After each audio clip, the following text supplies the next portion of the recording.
Pasar Baru. Namanya Pasar Baru atau dulu disebut The Nieuwe Markt dalam bahasa Belanda.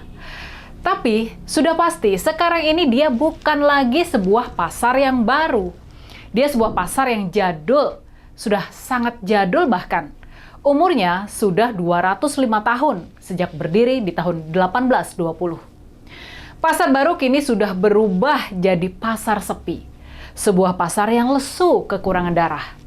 Kawasan inilah yang ingin dicoba direvitalisasi sama Mas Pram oleh Gubernur Jakarta Pramono Anung buat bercahaya kembali, buat bergeliat kembali, buat menyala kembali.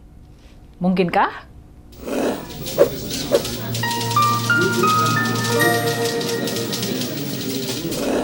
Lokasi Pasar Baru sebetulnya sangat strategis. Dia ada di sekitaran Istana Negara, di Jakarta Pusat, nggak jauh dari Stasiun Gambir dan Monas. Salah satu bangunan yang menonjol di situ adalah Gedung Galeri Foto Jurnalistik Antara, yang sekarang dinamakan Museum Graha Bakti Antara. Dulu, ini adalah gedung kantor berita atau kantor Radio Domei di masa penjajahan Jepang.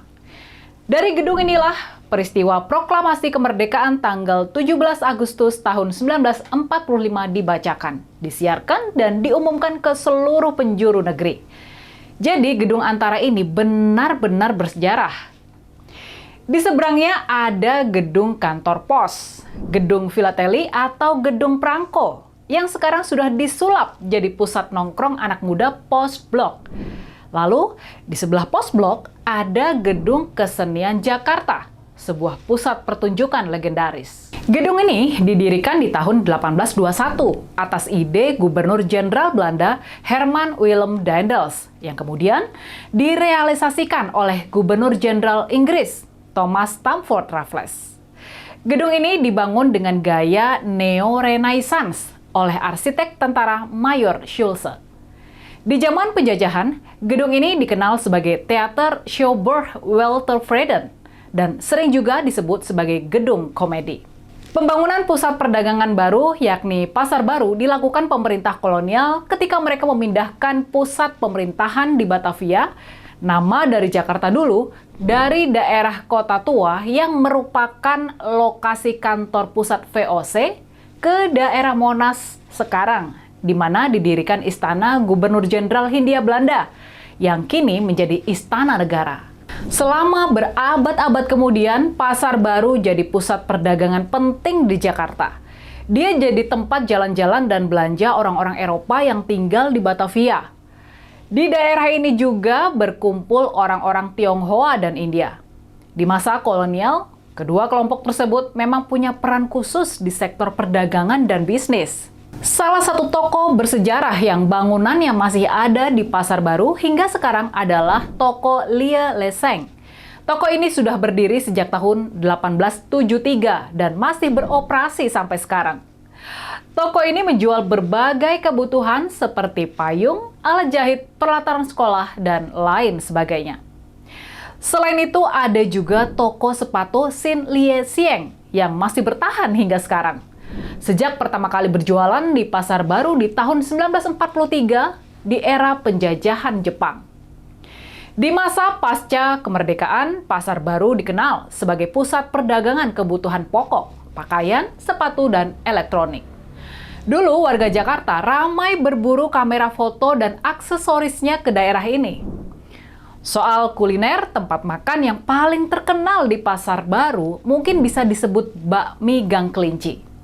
Restoran mie ini sudah berjualan sejak tahun 1957 dan sekarang sudah punya 10 cabang di Jakarta dan sekitarnya.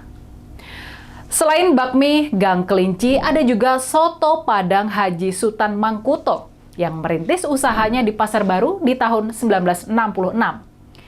Kini, kuliner Minangkabau tersebut sudah punya beberapa cabang di Jakarta dan menjadi favorit buat acara-acara pesta para pejabat.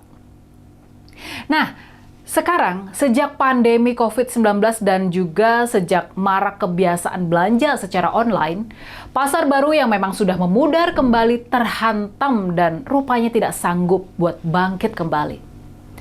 Semakin hari, pusat perdagangan ini menjadi semakin sepi dan semrawut. Buruknya infrastruktur seperti pencahayaan dan ruang buat pejalan kaki membuat masyarakat nggak lagi melirik kawasan ini. Kondisi sarana dan prasarana di Pasar Baru benar-benar tidak terawat. Di malam hari, lampu jalan banyak yang nggak berfungsi. Suasana jadi gelap dan bikin khawatir. Selain itu, banyak pedagang kaki lima mengokupasi trotoar membuat tempat ini semakin semrawut dan gak nyaman buat berbelanja. Kesadaran ada masalah di Pasar Baru tentu saja bukan baru sekarang ini muncul. Mas Pram dan Bang Dul bukan pemimpin pertama Jakarta yang mau membenahi Pasar Baru ini. Di tahun 2014 misalnya, di era kepemimpinan Ahok, Pemprov Jakarta bersama dengan Ikatan Arsitek Indonesia pernah bikin sayembara desain untuk revitalisasi kawasan ini. Menurut rencana, kawasan ini bakal diarahkan jadi kawasan khusus pejalan kaki. Tapi rencana penataan rupanya sulit diimplementasikan karena masih adanya perdebatan mengenai status aset jalan dan bangunan yang ada di sana.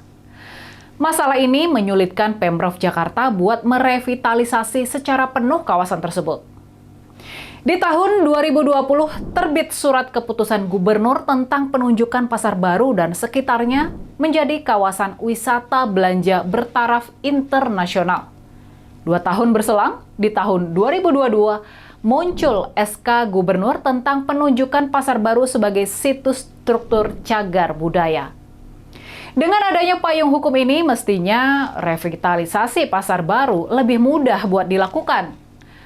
Bisa lebih masif, tapi sampai sekarang rupanya masih ada penolakan dari beberapa pengusaha menyangkut pelebaran ruang buat pejalan kaki. Pastinya, ini nih yang mesti dipikirkan dan diperhatikan sama Mas Pram dan Bang Dul. Membenahi Pasar Baru bukan cuma perkara perbaikan infrastruktur dan sarana transportasi umum saja. Harus dipahami, kawasan ini menghadapi perubahan perilaku sosial masyarakat. Dia menghadapi tantangan zaman yang berubah.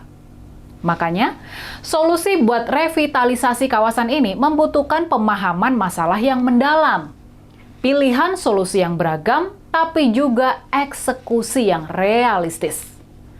Sebelum melakukan tindakan apapun, Mas Pram dan Bang Dul atau tim staf ahli mereka perlu mendengarkan aspirasi dan masukan dari berbagai pemangku kepentingan.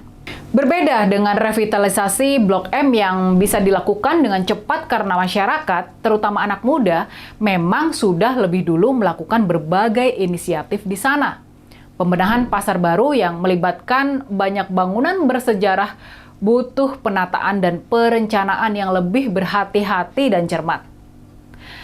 Ada baiknya, Mas Pram dan Bang Dul gak cuma mendengar masukan dan usulan dari para birokrat, ahli tata kota, dan para arsitek saja.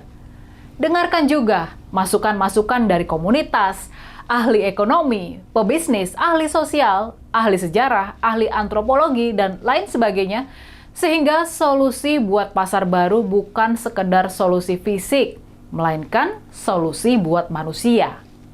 Solusi buat memanusiakan manusia-manusia Jakarta, khususnya para warga dari kawasan Pasar Baru sendiri.